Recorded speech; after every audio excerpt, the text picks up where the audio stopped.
The Phillies are in the NLCS. The Eagles are 6-0.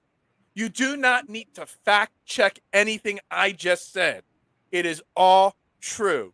It's damn true. Phillies, NLCS, Eagles 6-0 trending in the AM. Starts in 60 seconds. Holding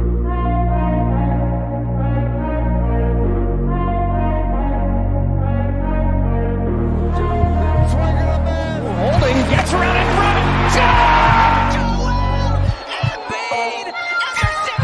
And Philadelphia has it.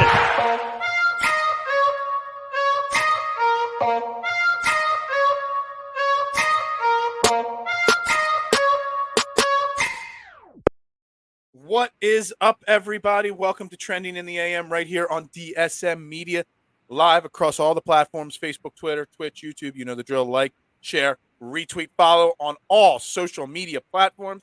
Make sure you head over to the DSM Media YouTube page. Hit that like button, that subscribe button, and you can drop your comments there. What a weekend to be alive in Philly sports. What a weekend to enjoy the Philly sports scene. I am your host, Phil Stiefel. At Bearded Knowledge, we got Jason Voorhees sitting next to me at Mustang3651. In the comments section, our statistician, Kyle Potter, is sitting there waiting to drop any stat that I mess up throughout the show. Good morning, Jason. How you feeling today? Tired but hyped. Yeah. As I joke, I'm going to pull from Naked Gun, Roger Murtaugh. I'm too old for this shit. Dude, it ain't like it used to be back in the 08 run when we were mid-20s and we could pop up in the morning after a late night. Dude, I'm exhausted. I'm exhausted from cheering. I'm exhausted from the excitement. I'm exhausted from the lack of sleep. But you know what? This is what we live for. Everybody, the Phillies and the Eagles on top of the world. The Flyers even went 2-0. The Union, top of the world. The Sixers tip off tomorrow night. What a time to be alive in Philly sports. I mean, I don't think you can find a better fan base in America, and the ebbs and flows that we go through. I mean, I can remember just 2 months ago when it was like almost hard to put together a show because all it was negativity. It's crazy how the ebbs and flows of Philly sports go. Yeah. Like, there'll be a time when it's like, man, this is the worst time in Philly sports history. And then all of a sudden that just flips the script, and now here we are, and it's like, oh my God, the Phillies are on the verge of, obviously they're in the NLCS, but they have a legit shot at a title. You have the Eagles who are 6-0 with a legit shot at making, a real run here. Yeah. You have this Flyers. I'm not going to talk about the Flyers. We're focusing on Phillies and Eagles, Sixers tomorrow. We'll get the season kicked off tomorrow morning. But let's focus on you said something really before we get into specifics of the Phillies and the Eagles, something that you hit on there that I think is so important. And that's the Philly fan base. There was the Braves manager, Snedeker. I mean, before the series against the Braves, he made comments, they're not that bad, whatever. Dude, if you watched any football or baseball that involved Philadelphia sports teams this weekend, and you do not believe that the Philly fan base plays a factor in the success of their teams, I don't know what you're talking about. The Phillies hit the ball better in front of their home crowd. That energy, it rattled the starting pitchers of the Braves. Cooper Rush couldn't hear. Hell, Jalen Hurts couldn't hear the plays being called in, but he's used to it. Cooper Rush couldn't hear the plays. It motivated players to step up their game, or it hurt the other team's game. The Philly fans, I don't know. I couldn't go. Like, I know there are people that were there for the whole entire weekend. They went to both Phillies games and the Eagles game as well. First and foremost, I don't know where everybody gets their money. Is everybody a drug dealer out there or something? Because I couldn't afford one ticket, let alone going to 2 or 3 games and all the parking and everything else. Man, there's some people making some extra money out there somehow. But the fan base plays such a factor in this. And you see all the videos. You see Bryce Harper after clinching it at Xfinity Live afterwards celebrating with the fans. You see the way the Eagles players interact with the fan base after the games. I mean, you got Darius Slay's wife, Jen, in the tailgates before the games partying with the Eagles fans. And not just like a quick photo op, like a lengthy stay. I mean, the fans just push these teams to be better nonstop. And I think it's a major hat off to the fan base this weekend. Absolutely. I mean, I'm with you, dude. I don't know where they get their money because I see the same people that we interact with on Twitter with every picture at the Phillies game, both of them. And then at the Eagles game, like showing their jerseys. I'm like, dude, either A, they're in media, or B, they're loaded because I can't even go to one game. Phillies games this weekend against the Braves were going for about $350 a pop on the secondary sites. Standing room tickets for like $250. I can't drop $350 plus parking plus food and beverage, man. That's like half my rent. Someone at my work last night, just asked me. They're like, "Dude, I know you're a Phillies fan. Would you love to go to the Phillies game?" And I'm like, I got all excited. I'm like, he was handing you a ticket. Yeah. He goes, well, my daughter has tickets and she's selling them for $600. I'm like, yeah, I can't. Dude, I would love to. If you find somebody that if she can't sell them and she wants to sell them to me for cheap, I could buy them. I could probably afford 100. You know what I mean? No way you're getting a ticket for $100 to a Padres. There's just no way. But yeah, I mean, the fan base showed up all weekend, Jason. They packed those stadiums. They cheered their crowd on, and they made a difference. And we can get specifically into the Phillies here. You know, you look at it, this Phillies offense against the Cardinals, you know, in the wild card round, they won, but the offense didn't really, it was pitching that really got them through that first series. They put up 17 runs this weekend in 2 games, the Phillies. Bryce Harper on fire. That swing is starting to look like it's back to normal. Brandon Marsh, JT Realmuto, Reese freaking Hoskins with the bat flip or the bat spike of all bat spikes. You know, everybody had said bench Reese Hoskins. Hold on. Give myself a little pat on the back for saying stick with what got you there. The crowd hyped up those hitters, rattled those Braves pitchers so much that this offense came alive, Jason, and completely changed the perspective of not just that series, but the whole baseball postseason, because now the Padres and any other team that the Phillies face are got to be scared that this Phillies offense is heating up. Yeah, so in my opinion, Game 3 is always the pivotal game in a 5-game series. Even more so when it's tied 1-1, which it was. Yeah. And I always say baseball is the one sport where momentum changes, you know, in this kind of slow build way. We talk about like momentum and how it's different in different sports. Like in football, somebody could throw a 90-yard touchdown and the game's already changed, the momentum. Mm-hmm. In baseball, it's like these little, you know, slow build type moments that kind of lead up to that actual momentum shift. And so Game 3 Friday, you got Spencer Strider on the mound, the guy with the mustache. A lot of mustaches in baseball pitchers. You had Milk Goats, you know, against the Cardinals. Then you had Strider's mustache. Yeah. A lot of fat mustaches in baseball. I mean, yeah, it was like a big kind of going back to like Raleigh Fingers, and although his kind of curled. But anyway, you go to Game 3. You got Spencer Strider. He's throwing like, I mean, almost Jake DeGrom-esque. Like the Phillies can't touch this guy. I mean, he is a phenom. Obviously, he was coming back from an injury. So fast forward to the third. He goes through the lineup. Nobody's touched him. He's been basically perfect. Brandon Marsh induces a 4-pitch walk. Okay. Then you got Gene Segura, who strikes out. So you're like, oh, here we go. You know, the guy walked, and now they're going to go, and they're not going to get anything with runners in scoring position. And then this is the moment that I believe is the key moment of the series, among many key moments, because obviously you talked about Reese Hoskins, but this leads up to that. So Bryson Stott comes up. Strider tries to pick off Marsh. Right. Ball goes sailing into the right field. Marsh gets to third base. Now you're like, okay, we have a moment. I know we haven't had a hit yet, but this guy's starting to struggle. So I'm going to kind of rewind here because I'm seeing a huge similarity to 2008 National League Division Series against Milwaukee. Game 2, Brett Myers up at bat. Phillies are struggling. There's 2 outs. Brett Myers has a 14-pitch at bat where he fouls off a ton of pitches. Then he walks, and Shane Victorino comes up against CC Sabathia and slays the Dragon. Grand slam. Phillies get all the momentum. They win that series, and they go on to win a World Series. This is a similarity moment to me because it reminded me of that exact moment with Bryson Stott. He fouls off 4 pitches, okay?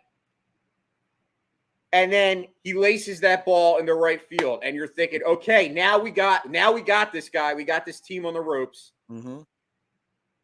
That's the shift of momentum there. That's where it's like almost like this is the Phillies. And then Rhys Hoskins comes up and hits the big. Well, no, don't forget.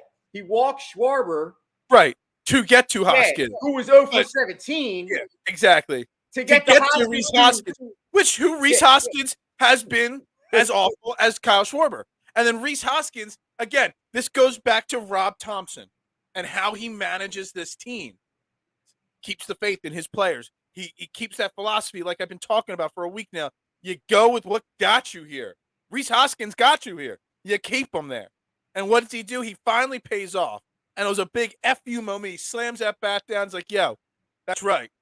And now all of a sudden, what you described, they were all theoretically turning points there.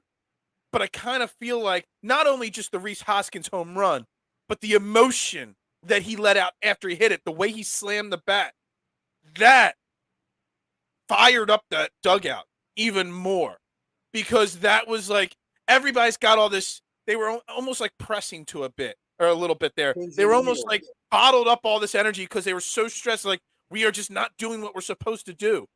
And that pressing is amplified in the playoffs so much. So when Rhys Hoskins was able to just let the top pop off of it and all the emotion just flood out, everybody else just instantly got looser.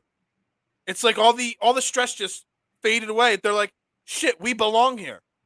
Well, you're 100% right. And so what I believe is, as I was saying, it's all those moments that build up to that. Once you have Rhys Hoskins hit the home run and he does that thing. Like popping the champagne bottle. That honest to God, like that whole sequence, the Phillies scored 6 runs on 4 pitches after that. Right. Hoskins hits the home run. It's 4-0. Yeah. And then Harper comes up 3 pitches later and hits the 2-run home run. Right. And it's 6-0. Like that. And the series is over at that point. In my mind. Absolutely agree. Absolutely agree. The series, we had all the momentum. And then, of course, like you look at every game has momentum changes, but you look at moments of the playoffs. And like I said, it's that inning to me. And then you have the next game where JT Realmuto comes up and he hits that inside the park home run. It's like at that point, you're just thinking, dude, this team might be a team of destiny because these things don't happen to every team. You look around the league at all these series, you're not seeing this kind of stuff in all those other series. Maybe some of them, but not like this. 18 inning baseball game on Saturday night. Damn. That was one long ass game. But you know what?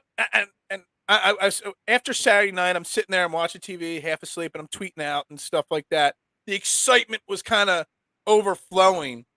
And it made me think, because you know it, and you've called me out for it plenty of times. Most of this season, I don't want to say dislike, my concern with Rob Thomson. And I was not on board with Rob Thomson all year long. I said it from day one, start looking for that permanent guy day one. He's turned out to be great. I'm kind of seeing, you compare that sequence in game 3 to 2008. I'm comparing Rob Thomson to Charlie Manuel. Because there was a lot of people that did not want Charlie Manuel to be the manager of the Phillies. Jimmy Leland was he was the top choice. That was the guy everybody wanted. He's the guy that had the World Series title as a manager. He was the experienced, leader. Charlie Manuel comes in here. I remember making comments about Charlie Manuel not knowing the difference between a double steal and a double cheeseburger. Like nobody wanted Charlie Manuel. But when you see Rob Thomson in the dugout after the games in the clubhouse and the way the players just love him, that father figure, that's the exact same, relationship that Charlie Manuel had with Jimmy Rollins, Chase Utley, Ryan Howard. It was that father figure type, presence. And let me tell you something. That to me, I mean, Rob Thomson, I mean, you say team of destiny. You need a manager like Rob Thomson for a team of destiny to kind of fulfill that destiny. What are your thoughts on that Charlie Manuel comparison there? I think it's an awesome comparison. I think I saw you tweet out a tweet where you had I tried to find a similarity amongst every single player. And I'm not going to lie to you. I'm getting that vibe from this team. And listen, this team is not defunct of superstars. Let's face it. Right. Bryce Harper right now is leading the Major League Baseball. If you looked at his numbers comparatively, like all the metrics, I would say his numbers wise, he's the MVP of so far of the playoffs. Look at his numbers: batting .435, 3 doubles, 3 home runs, 6 RBI. He's performing at a top level, and this is why we signed Bryce Harper. Exactly. So, but this just proves that it's not always just about the stars, because when you win a championship, it takes all 25 guys on your roster, and the Phillies have every one of them performing at a high level. Like even the lower level guys. Brandon Marsh comes up, hits that huge 3-run home run we talked about. But before that, in game 2, he had that at bat where he walked 4 pitches. You got Brandon Marsh. You got, just a bunch of guys. Here, I found the tweet that you mentioned. So I had Rob Thomson compared to Charlie Manuel. I put Kyle Schwarber and Ryan Howard because they're the power hitters that can go cold, but also could just go on fire. I compared JT Realmuto to Chase Utley, and that inside the park home run is the only, because Chase Utley's the type of guy you would see with the inside the park home run. I put Bryce Harper and J-Roll, like the on the field leader, not necessarily the behind the scenes leader. Victorino and Brandon Marsh, center fielders that nobody heard of before they came to Philly, but are playing key roles. Sir Anthony Dominguez, Ryan Madsen, because they just got that. We used to call him Mad Dog. Dominguez kind of got that. Dombrowski, Pat Gillick, two guys, that had led teams to titles before. I mean, there's a lot of similarities between this team. I agree. I think the only thing that I look at the 08 team having compared to this team that is kind of like missing from and I'm not saying that the Phillies don't have guys that are capable, but there's no Brad Lidge. Like Brad Lidge was perfect that entire season, and then he was perfect in the playoffs. That's why I compared Dominguez to Ryan Madsen and not Brad Lidge, is because there is no Brad Lidge. But I think you saw finally in those last 2 games, well, not in both, in the clincher at least, him go to Dominguez in the 9th inning instead of Zach Eflin, which is a major plus, because it didn't sound like Rob Thomson was going to move off of Zach Eflin from that closer role, and he did. Yeah, I think there was a scenario where Zach Eflin would have pitched, after Syndergaard, but I think the way the game went, it didn't get out of hand, or it wasn't like the Braves were leading. I loved how Rob Thomson kind of played that out, because he basically had a plan in place ahead of time, and obviously the game dictated it. And the Braves only scored 3 runs, and it was 3 solo home runs, which the crazy stat about that was the Braves, when they had a home run, I think they were 73-14 in the regular season. And when they didn't have a home run, they were like 3-20. I forget the stats, but it was an insane number. He played to win each game, like I always talk about. You don't worry about tomorrow, but he also played to set up, because I forget, was it game 1 or 2 that he brought Noah Syndergaard in for 1 inning relief, because he knew if we got to a game 4, Noah Syndergaard was already in his mind that game 4 starter. It wasn't going to be Gibby. It wasn't going to be Bailey Falter. It was going to be Noah Syndergaard. So he needed to get him an inning of work, because you think about it, Gibby and Falter haven't pitched in 25, 26 days now. So Noah Syndergaard got the work in. So he's playing, checkers today, but he's also thinking about the chess move 10 moves down the line right now. And for a guy with as little experience in the head chair that Rob Thomson has, he is playing off of the fact that, let's be honest, he was part of I don't know if you want to call it a Yankees dynasty, but a great Yankees team that won a lot of baseball games and won titles. So he's got that experience on the bench that he's tapping into that reserve memory bank in the back of his head. Be like, this is, what we need to do to win today. But we also got to think about game 3. We got to think about game 5, game 7, if we get to that point. He's thinking both ends. He's thinking present and future at the same exact time. And he's still, I know it's insane. He's still pulling all the right punches at the right exact time. Every time he pulls a move, it works out. It's insane. Well, yeah, not only is it insane, it just shows you like, and Phil, listen, we're always like, you and I, we have a lot of bad takes sometimes. Come on, man. I'm just being honest. We do. I know. Everybody does. And I listen, I don't think that you ever disliked Rob Thomson. You just thought maybe there was deficiency. But listen. Let me clear the air one final time. It's not that I did not like Rob Thomson.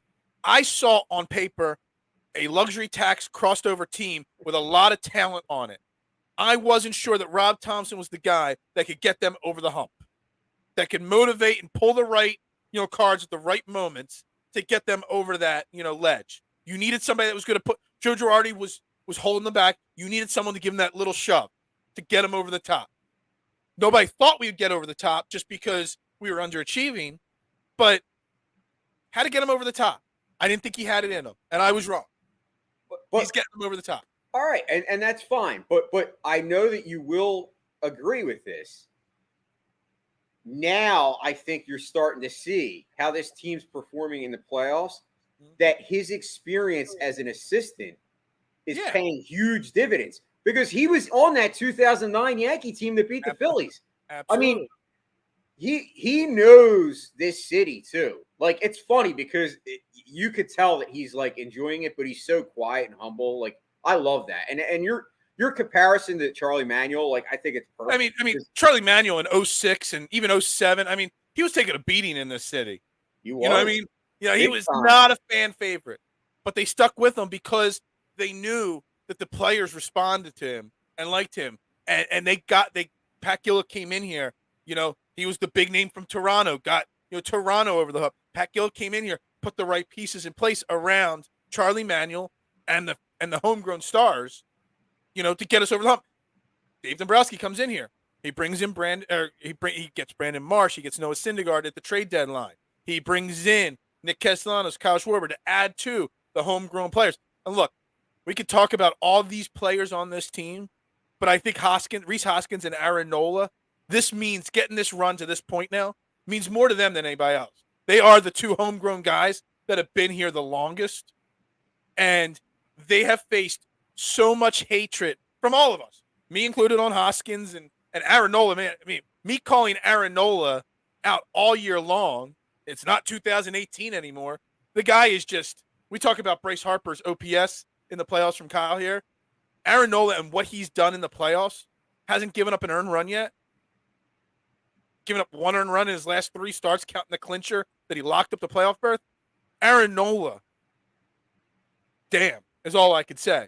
And Rhys Hoskins coming up big in that moment. Those are Alec Boehm's homegrown, but he's still a kid. You know what I mean? And you got some Bryson Stott. I mean, he's a rookie. You know what I mean? So it might not mean as much, but Rhys Hoskins and Aaron Nola, they need to enjoy this more than anybody at this point. Yeah, and speaking of Aaron Nola, I mean, the way that this thing went, you now have Zach Wheeler and Aaron Nola lined up for 1 and 2 game start. I mean, it can't work any better than that. It can't be more picture perfect. Like, to me, that's the ultimate outcome that you would want going into an NLCS or whatever the playoff it is, because now you have the two. As I said going into this, when we did the shows prior to the St. Louis series, the one advantage that the Phillies had in the National League is that, in my opinion, their top 2 starters were better than anybody besides the Mets and DeGrom and Scherzer. And you saw what happened to those guys. They're sitting there golfing. Mets fans are a little bitter at this moment right now, I'm sure. They're very bitter. And you know what? Listen, I get it, but hey, they had their shot and they didn't do what the Phillies did. So, yeah. But Zach Wheeler and Aaron Nola at the top of this rotation, to me, is what sets this team apart from the Padres. The Padres have a very good lineup. They do. Yeah, but Yu Darvish is still pitching really well. They still got Clevenger. Yeah, but they're not. They really have some. Well, Yu Darvish, I mean, he's older. I was actually surprised. I was looking at Yu Darvish's numbers the other day. I'm surprised he's had the season because he's had a pretty good season under the radar because, I mean, he's only 36, but I feel like Yu Darvish has been pitching in Major League Baseball for like 37 years now. Like, I really feel like he's been around since the 80s. But, I mean, he's got a better ERA than Aaron Nola, more wins, almost as many strikeouts. He's fourth in WHIP. I mean, Yu Darvish has had a borderline Cy Young type year, which was not what he's been trending to in the last year or two of his career. So Yu Darvish matches up. It's a really tough game one against Zach Wheeler. But again, you got Zach Wheeler. Zach Wheeler's going to have to, he didn't have the best game against the Braves in game two. He's going to have to step up his game and match Yu Darvish pitch for pitch. Yeah. The only thing that I wish the first two games were at home. Obviously, that's not going to be. Who wouldn't like that, easy. But I think if you would have rather matched up against the Dodgers or the Padres, I still think, and I hate to play revisionist history and be one of those people because it doesn't matter to me, really. I said that. You could play the Dodgers or the Padres. They both had good lineups. They both have good pitching. So it's not like you're facing some give-me team. But it's funny, I was out with my brother yesterday, and he actually said he would have rather faced the Dodgers over the Padres. Yeah, that might be. I mean, I don't know why. I guess because the Dodgers down the stretch were not the same dominant team that they were all year. I mean, if you looked at the Dodgers down the stretch, they didn't really blow the doors off anybody, and they didn't scare anybody. Plus, if you look at the Dodgers, their pitching is really good, but they're also missing good pitchers that they have. Like, I think the one guy was in the studio talking to the guys. Walker Buehler, isn't he a Dodger? He's out for the year. I'm not even sure. Yeah, Casey he's their ace. But the obvious talking point here is the playoff format, and I've seen a lot of people bring it up. I made a joke about it, and then it sparked a huge discussion. I was just goofing around with it. But what do you say about those that can? Anybody could win two games, speaking of the Cardinal series and this new playoff format. I joked around on, Saturday night that baseball was going to instantly change the format because so many teams from the wild card round got in, and you had the Dodgers out, the Mets out, all these teams getting knocked off. And I was joking, but it does bring up an interesting point.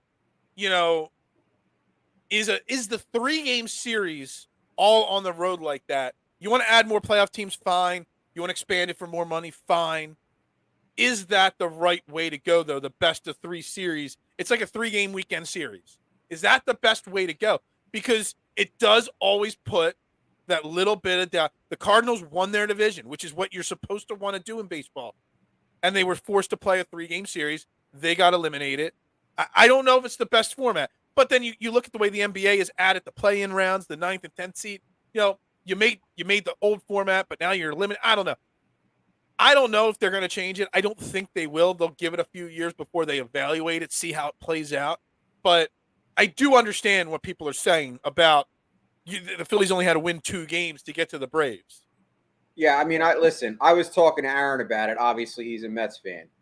And I do believe that it is flawed.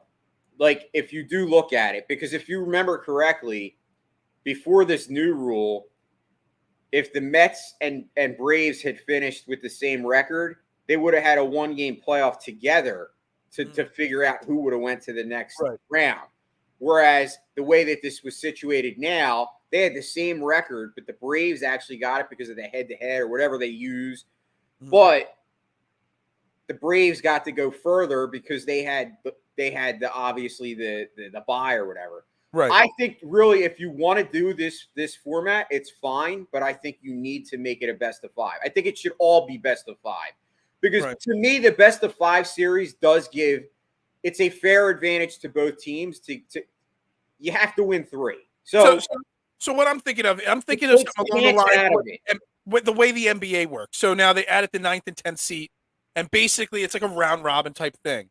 So like you have the 3 division winners, they all get the bye.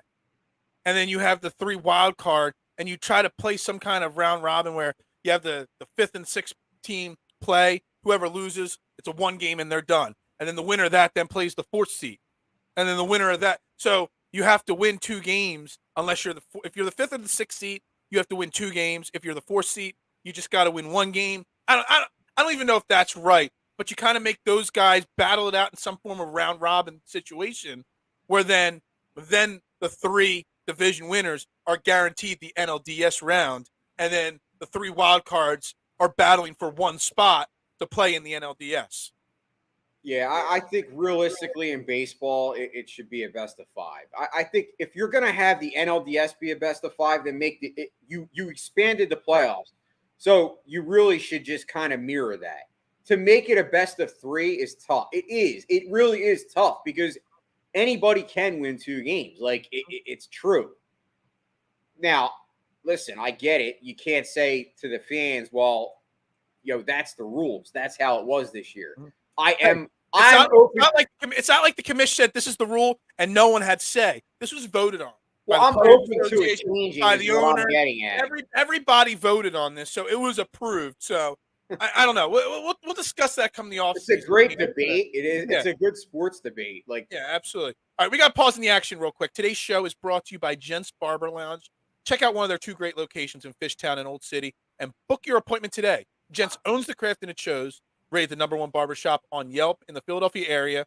Multiple award-winning barbers and being able to handle any style of cut, adult or kid. Here, check out this quick commercial here to see some of their great work.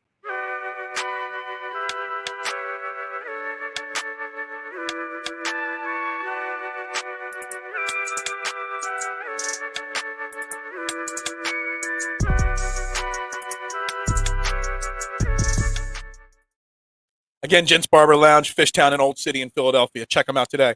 I got a nice little haircut. I did not go to Gents. I didn't have time to drive the hour to the city. Did it myself. But make sure you check them out. All right. So, Jason, it's not just the Phillies that are on fire right now. It's the Flyers. No, I'm just kidding. We're not talking Flyers. We're talking Philadelphia Eagles, the 6-0 Philadelphia Eagles, the best team in the NFL, Philadelphia Eagles, that are still not the best team because people still want to talk about the Cowboys or make excuses or whatever there is. But the Philadelphia Eagles last night went into the link. They did what they had to do. We talked about it last week. Must win going into their bye week, making a statement, beating the Cowboys in front of a national audience of NBC Sunday Night Football with Chris Collinsworth slobbering all over the Cowboys all game long. Micah Parsons held without a sack last night. That vaunted Micah Parsons did not touch Jalen Hurts last night. The Eagles made a statement last night, Jason. They won, as we predicted. There were still some question marks, some issues, some things that got to be worked on. But, man, does it get any better that the Phillies advanced to the NLCS the same weekend that the Eagles advanced to 6-0 by beating the hated Dallas? I mean, could it be any better? Knocking out the Braves, shutting up the Cowboys. Same time. I mean, it's great. It's great. It's definitely great for Philly fans. It's not good for the other fan base. They're all crying. I mean, I saw more Dallas people whining last night about how Micah Parsons was being held, and I'm thinking to myself, don't you think that's a testament to how good he is? You should be happy you have a player of that dominance, and you're bitching that he's being held every play. You don't think that holding happens across the league? On every play in the NFL, every single game. Stop with the crying. Stop. Please. It made me sick. And then they're like, well, you guys cry about, we do.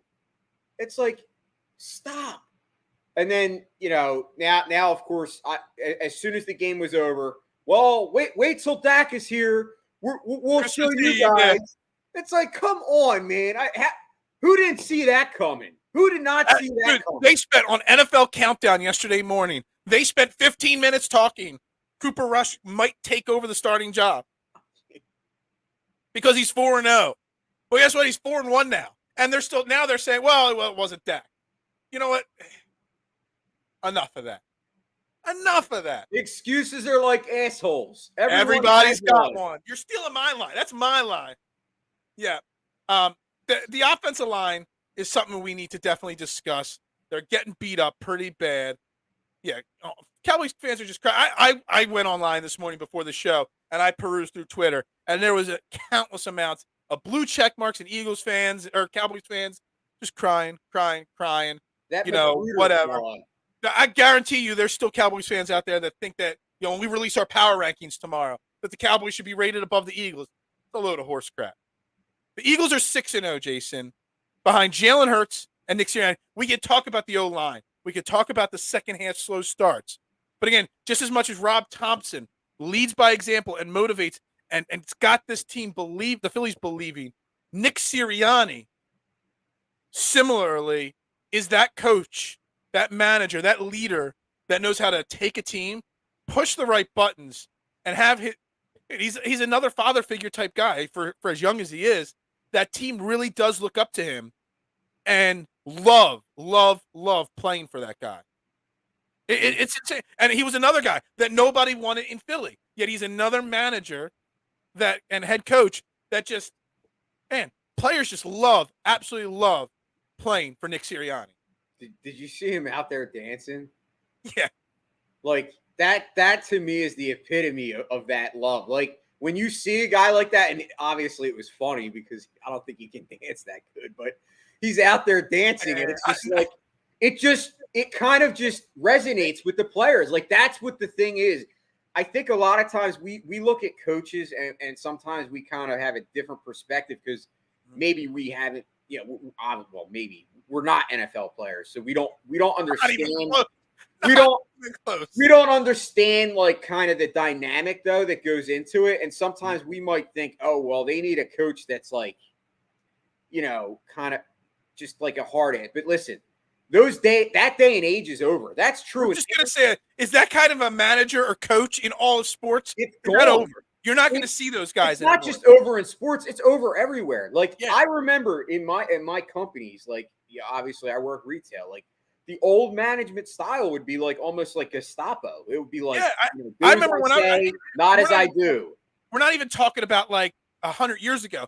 We're talking. I mean, I was a manager in Applebee's before the pizza shop, and I had a guy I was an assistant GM. He was the GM, and he led by fear. I still remember one night he got pissed off that the line screwed something up in the kitchen, and he picked up a bottle of dressing and fired it across the restaurant. It hit the wall. It shattered. It splattered everywhere, and everybody was scared, and they buckled down. You can't do that anymore. Dude, if that happened today, he'd be fired. It would. He was fired like for something else down the line, but that's another. I'm just saying in general, you're right. It was all, and it was not a long time ago. The Bill Belichick, Andy Reid, scaring your player type management and leadership in sports, it's not happening anymore. You know what I mean? That's just not the way that you look at Nick Sirianni, Rob Thomson. That is the coaching of the present and the future, where you just kind of you get down on a player's level and relate to them and find the right ways to get them motivated to play well. And if they believe in you and you believe in them, they'll run through. And the results are what we see what the Eagles and the Phillies are doing right now. And Nick Sirianni is doing exactly what he needs to do. He's got Jalen Hurts believing he is the best quarterback in the NFL. And Jalen Hurts is, we're 6-0. I think the results and the records speak for themselves. Yeah, at the end of the day, a win is a win. They're 6-0. They are the best team in football. They are the best record in football. The only blemish, and Fred hits on this, and it is a blemish. It is something that they are going to need to work on. Absolutely. And I still the habit of slow starts and in the second half. Yes. They definitely need. That is the only blemish on this team at this point. And I agree. And the crazy thing about it is yes, every single game almost they've had that slow second start. But what I will say is it's another testament to Sirianni and let's give him some credit, Jonathan Gannon, their ability to adjust. Because just as soon as we start bitching at them in the second half, and I'm sitting there tweeting and saying, here we go again, slow second start, all of a sudden they do adjust and they finally kind of flip the script and the game plan changes. Now, this is where I sometimes think coaches overthink things. I think Sirianni sometimes does this because you have a running game that is your real strength. Right. A running game that you know can work at any time that you need to use it. Mm-hmm. Why are you waiting to use it? Just use it. Like, Right. stop with the whole overthinking thing. Just go to what works. Look, I tweeted out yesterday at the end of the first quarter, the Eagles had 6 runs to 12 passes. They ended up with 39 rushes to 25 passes. They definitely figured it out. But the problem is they come out in that third quarter with they let the other team adjust at halftime, but they do nothing.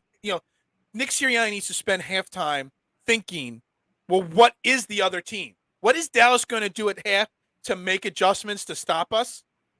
And let's adjust to them before, because that game last night could have easily gotten out of hand one way or another. We were dominating that first half.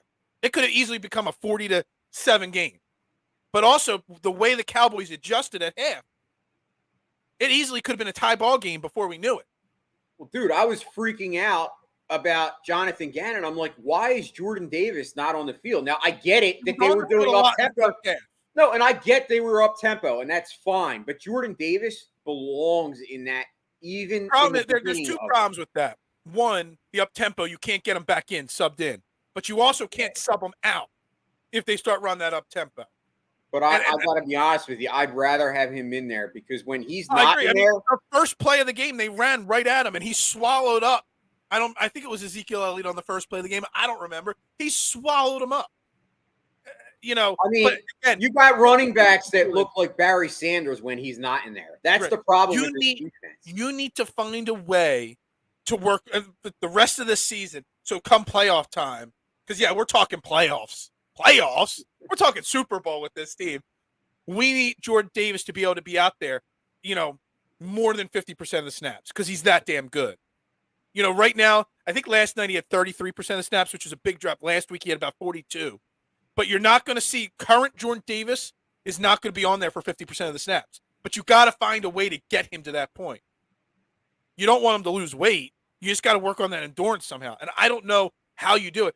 I'm thinking they were talking last night. They were comparing his size to what was the guy from the Patriots, the big guy, Will Fork or Will Fork, yeah. He was on the field all the time. He was a big dude. He wasn't as athletic as Jordan Davis was. He was just a big dude, and he was built up to a point where he eventually was able to be on the field a lot. He was dominating. I remember Will Fork. Vince Wilfork. You got to find a way to get Jordan Davis to be able to be on the field the amount of time Vince Wilfork was on the field. Dude, I'm on minimal sleep right now. That's fine. So can I just say, though, like, speaking of, we're talking about the defensive side of the ball, but I got to admit, and listen, I love the guy, and I love that he is a advocate for mental health, but, like, can we just give Lane Johnson, like, the guy is so underrated. Like, you never really hear him talk. You hear it in locally, but you don't hear Lane Johnson talked about when it comes to, like, great. He wasn't in the top 100 NFL players. Dude, when you take him out of this equation of the Eagles' offensive line, I mean, we have a lot of depth, but when you take him out of there, it's night and day. Like, they had 0 sacks against us while Lane Johnson was on there, and then they got 4 because they attacked Jack. And look, Jack Driscoll's a really good backup lineman. He could swing all. He could play guard, tackle, left, right. He probably could play center. There was talk when he got drafted that he had the ability to play like emergency center. Really good backup. But Lane Johnson, literally, if you go back and watch those first few drives, Micah Parsons was lined up on Lane Johnson's side the first 2 drives. There's nothing he could do. Micah Parsons could not get past Lane Johnson. And you're telling me he's not a top 100 player in the NFL? Damn. I mean, I never thought I'd say this. Luckily, it was a concussion that got him out of the game, because if it wasn't a serious concussion, we've got 2 weeks till our next game. Lane Johnson hopefully will be back out there. It wasn't like he, hurt his knee or hurt his shoulder and was going to miss 4 to 6 weeks or whatever. Hopefully it was a minor concussion. Hopefully he's back out there.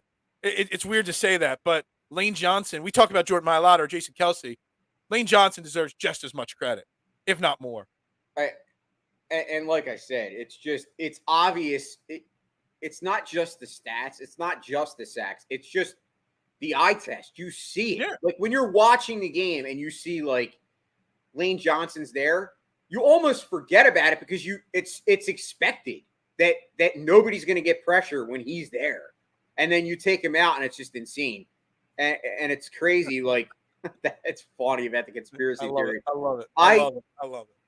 Can we also talk, and I know kind of I'm bouncing around, but like I saw some people out there, and myself included, I did complain a little bit about A.J. Brown's usage. But I will say this much. A.J. Brown, to me, the eye test shows you he's a man among bullies. And I saw your tweet, and the crazy thing is I think A.J. Brown would be used more if need be. Like, say we were losing and we were in shootouts, you might see that 10-catch, 200-yard game. I'm still surprised. But you don't need that. Because he was 11 snaps less on the field than Devontae Smith again. It's just weird to me. I don't understand. Is Devontae Smith a better blocker than A.J. Brown? Is Devontae Smith? I just, it's still weird and confusing to me, that part of it. Well, and I'm confused. What did I talk about Scotty on pregame show? I think there's a lot of people out there that are confused about it, but there's obviously something going. I don't want to say like he's injured, but it does seem like weird that the last couple weeks his snap counts have dropped. Like, yeah, I mean, at like 88%. Well, so he went up from 74 2 weeks ago to 88 last night, but Devontae Smith out-snapped him by 11 snaps last night. It's just weird. I don't get it. But again, he is a man amongst boys. But my whole thing is that we're still winning. So I think at the end of the day, it doesn't matter if A.J. Brown has one catch for 10 yards and we win. Exactly. A.J. Brown is happy here. You can see it. You see it when great point. After he made that play in the second half, the play that got them to before the field goal, when he went like this and he's like, dude, you're just like, you looking at this guy and it's like I feel like I'm looking at T.O. He reminds me of T.O. He does. He just. Scotty's bringing up a point. I mean, A.J. Brown has missed 2 to 3 games every single year of his career. He's gotten banged up in the past. Maybe it's just a mental thing where the team is trying to preserve him because, look, this team's going to make the playoffs. I don't know what the numbers say. Where's my statistician? Kyle, if you're still watching, Google search it. Statistician, 6-0 teams. What's the percentage that they make the playoffs? Let me tell you something. The numbers got to be pretty damn high. It's got to be north of 80% of teams that are 6-0 make the playoffs. It's got to be. So maybe they are thinking big picture like that. Oh, I got your joke, Aaron. I got it. But you're a Mets fan, so I really, we love you, Aaron. We got to get Aaron on a live reaction. Anyway, so back to the game. I'm just too happy. I want to break the game down, but I'm just so happy right now. I'm tired, but I'm so happy. Well, you should be happy. I mean, this is what we live for as Philadelphia sports fans. NLCS and 6-0 Eagles teams beating the Cowboys on Sunday Night Football. I got it. Yeah, I don't even know where else to go now. Now I'm kind of lost. I'm up in the air, Jason. Well, let's go to Jalen Hurts. Let's go to Jalen Hurts. Jalen Hurts, once again, he didn't have astronomical stats. He went 15 to 25. He had 155 yards. But at the end of the day, they win. He made the plays when they count. He did not throw an interception again, so he's protecting the ball. And as I said, he's running this offense to perfection. I mean, in that first half, like that one drive where he was just, firing and then obviously ended with the A.J. Brown touchdown, you're thinking to yourself, this team is just unstoppable. 39 of 41 teams. Since 1990. See, I knew the statistician. You're rehired again, okay? Till you mess up and make me fire you again, you're rehired.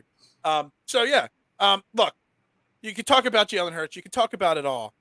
But, again, the importance of coming out, winning last night on that national stage. I'm not going to let the Cowboys, fanboys and the cockroaches that come out of the woodwork, ruin this moment. It was a big win. Stefan Diggs throwing his helmet. Stefan Diggs and Micah Parsons were shut out last night. Everybody's scared about Stefan Diggs. I keep calling him Stefan Diggs. Trayvon Diggs and Micah Parsons. Everybody's hyping those two guys up. No interceptions, no sacks. That's, yeah, Kelsey getting tackled and kicked. Yeah, he was literally, it was like a basic wrestling move. Kelsey was actually like, double leg takedown. Yeah, I know. Let's talk about my player of the game, C.J. Gardner. Oh, man. Thank you. The Saints are the team that just Dude, keep on giving. This guy is amazing. Like, honest to God, like, when he went out with the hand injury, they started moving the ball. Mm-hmm. He comes back with the injury, gets that interception. You're thinking, like, dude, we got a gem. I'm telling you, like, man, I was really every time we get safeties, like we got Malcolm Jenkins from the Saints, mm-hmm. and we know how that ended. And then we get Gardner, and it's like, my God, this guy's amazing. And did you see him after the game? No, I did not. I went as soon as the game was over. I turned the TV off. They interviewed him and they asked him about it, and he's very humble. Did he say whether he broke his hand officially? No, he didn't say. I was really scared there. I mean, I'm not sure how a guy in a safety position can play with a broken hand. That's kind of tough. But man, the guy gutted it out coming back out there, and obviously getting that second interception. I mean, the Saints, thank you. I mean, and they lost again, the Saints, so they're 2-4. We're gonna have a top 10 pick. Chauncey Gardner-Johnson. Insane that we got him. They gave us Aaron Sproles. They gave us Malcolm Jenkins. I mean, they literally just give us everybody and take nothing. I love it. You can't beat it. But again, to sum this up, the importance of getting this win at the bye week is coming at the exact right moment. We're 6-0. Momentum is perfect, but we're also banged up a little bit. This was as must win as possible. We've made the statement. The Eagles can lick their wounds, heal up, talk a little bit about that third quarter, struggle, figure it out. Watch the Phillies. Sorry, you guarantee Game 3 at the link or at the bank. There's going to be a few Eagles players, there. Hell, I might have Jalen Hurts throwing out the first pitch or Nick Sirianni. I know they'll go with a former Philly, but I would have Jalen Hurts out there throwing that first pitch out. Why not? It was a super important moment that you could have easily seen a loss. They could have crumbled under that moment, but this team did what they needed to do and made a huge statement. And I can't get over the fact that how important of a game it was, and that they came out and took care of business. That's what championship teams do. Yeah, and this team is built.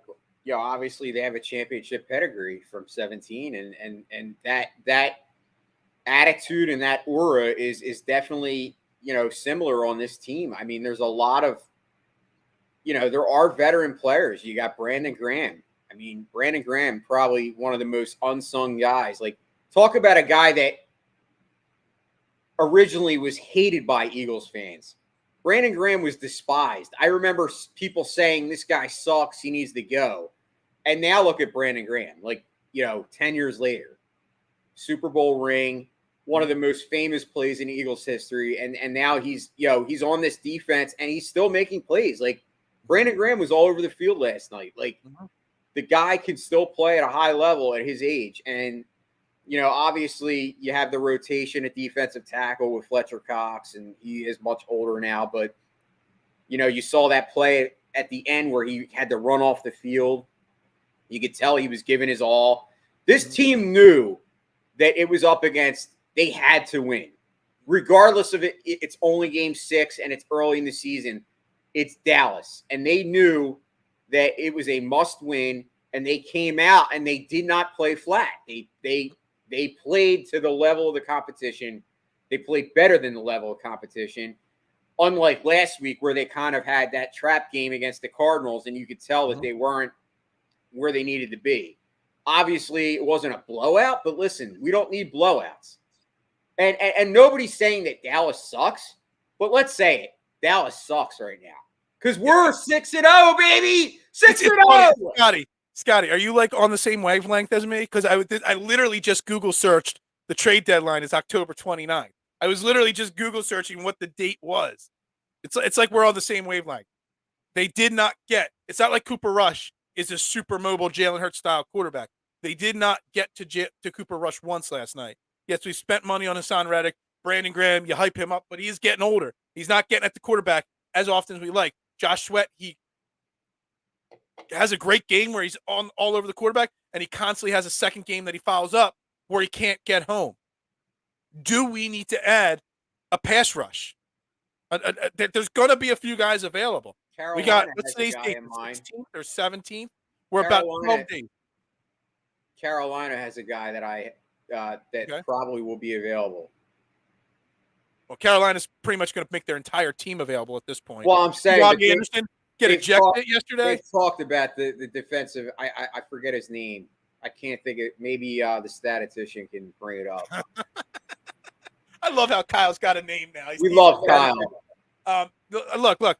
The Eagles definitely need to address the pass rush. Whether it's, I don't know if JPP ever got signed anywhere else. Brian Burns. Yeah, that's the name that I've heard thrown around there quite a bit. They do need to get after the quarterback a little bit better. Teams know that it takes the Eagles front four a little while. So if they run certain types of offense where it's quick passes, we just can't get the pressure. Jonathan Gannon, sometimes he'll blitz, sometimes he won't. Some games he does, sometimes he doesn't.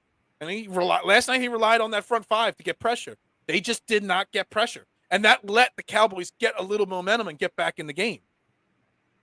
So addressing the pass rush, definitely something I would like to see the Eagles do over the next. They've got 2 weeks to get it fixed. Go out and make sure. I mean, you look around the NFL.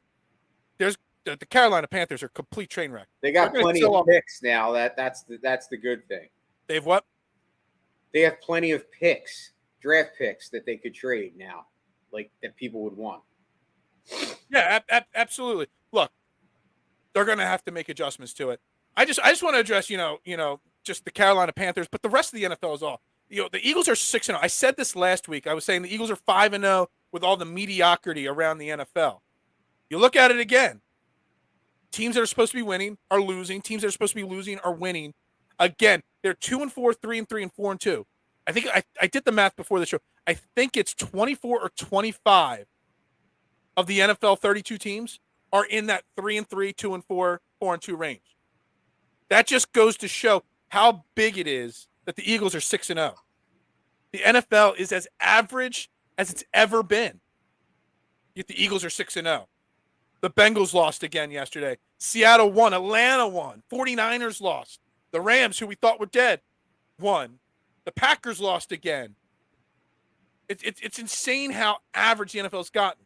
But yet the Eagles are 6-0. And I get what you're saying, but I also think there's another dynamic that we're not really looking at. Like, yes, there are some teams where you could say, yes, they have full rosters, but there are a ton of injuries out there. And with these concussions going on, there is tons of guys, out of games every week. Like, you're looking around the league, there's some teams on their fifth quarterback. So I get what you're saying about mediocrity, but you also got to look at that aspect of it. But then, okay, but the Ravens and Bengals, they're pretty healthy. They're both 3-3. You're saying they're healthy, but the Ravens' offensive line is hurt again. Once again, I'm not making an excuse. I'm just saying that. Well, you're making that excuse for them. I'm not. All right, maybe not excuse. You're bringing that point up. I'm saying that there is more injuries this year probably than I've seen ever. And it's been trending that way every single year. I don't know what's going on with guys getting hurt, but it's like hamstrings almost now keep guys out for 6 weeks. I remember back in the day, guys would play with 10 3-3 teams. 10 3-3 teams. Just think about that. That's insane. A third of the league is 3-3 right now. I just don't get it. Why all of a sudden? And the Denver Broncos, if they win tonight, can make it 11. So I'm asking you, why do you think that is? All of a sudden, because every year it's not been like this. This is different than I've seen in prior years. I don't know. Somebody said to me that the NFL wants this because then come the end of the season, there'll be more meaningful games in week 16, 17, and 18. There'll be more battling out for those last. The NFL wants this, so it's a hoax. No. Well, maybe. Who knows? The way flags get thrown in games. Come on now. Fixed. The fix has always been in. It's all about money. Look, I don't know what the reason is. I don't know why it is, but to me, I want to see some teams make statements and be dominating. I mean, who would have thought that the Vikings and the Giants would be the second and third best team in the NFC? I mean, I'm just going to ask you an honest question. Like, I'll give you an example of teams where I'm looking at that. Do you think the Dolphins would have 2 more wins if Tua had played, as opposed to having the rookie and then going to Teddy Bridgewater mid-game? I mean, I think you look at their roster. You know, they made a lot of good moves, and they're not good. The Bills. This is what I'm getting at. Talent is more widespread. It just makes it more impressive. What I'm trying to get at is it makes what the Eagles have done even more impressive, in my opinion. Well, I agree with that. And that's really what the point is. They're the most balanced team. I don't think anybody can argue that. But yet, as I said to you, the Eagles could be 15-0, and people would still be saying, "Oh, we didn't play anybody," or the Eagles are overrated. You know that. It's just it seems like it's just a slight against Philly all the time from national media. Hey, Chris Collinsworth last night. He ended the show. Don't worry, the Cowboys will get Dak back. They're going to be good. Instead of celebrating the Eagles' victory, Chris Collinsworth is like a Cowboys lackey. I can't stand it. I don't know about 5-1 if Tua's healthy. Maybe 4-2. Maybe they get one more win. I don't know. I'd have to look at each game specifically and figure that out. Look, I had the Dolphins doing pretty well this year, second in the division. But I mean, then you look at it like the Jets are 4-2. You know, I mean, come on now. Tell me that the league's not average when the Jets are. I mean, the Jets don't have a really good team, and they're pretty healthy. Breece Hall, they got all their young wide receivers. Zach Wilson. Zach Wilson's not a really good quarterback. Yet they're 4-2 right now. It's just the parity in the NFL. It's changed so much, and I don't know. Yeah, come on now. I know you're a Mets fan and Dolphins fan. Let's get over it. All right, let's wrap this show up. Trending the AM on DSM Media again. Facebook, Twitter, Twitch, YouTube. Yeah, hate is such a strong word, but yeah, but it might, yeah, absolutely. Scotty, hit the like button, the subscribe button, the follow button on all social media platforms, please. We greatly appreciate it, guys. No matter how this show went, the Phillies are in the NLCS, baby. The Eagles are 6-0. There is no fact checking. You do not need a statistician to prove those two things right there. It is true. It's damn true. The Philadelphia sports scene is flying high right now, and I'm all for it. I'm so excited. Jason Voorhees sitting next to me here. We'll be back tomorrow, trending in the AM. We got a special show. We are going to talk Phillies, Padres, break that series down, make our predictions. And tomorrow's the Sixers' first game against the Boston Celtics. So Scotty will be joining me to do a Sixers/NBA preview and prediction show. We're going to make our predictions for the NBA season and for our Sixers tomorrow morning. So the Eagles are going to take a little bit of a back page this week. Yes, I know, but the Phillies are in the NLCS. Sixers start. Maybe we'll throw a little hockey in there this week.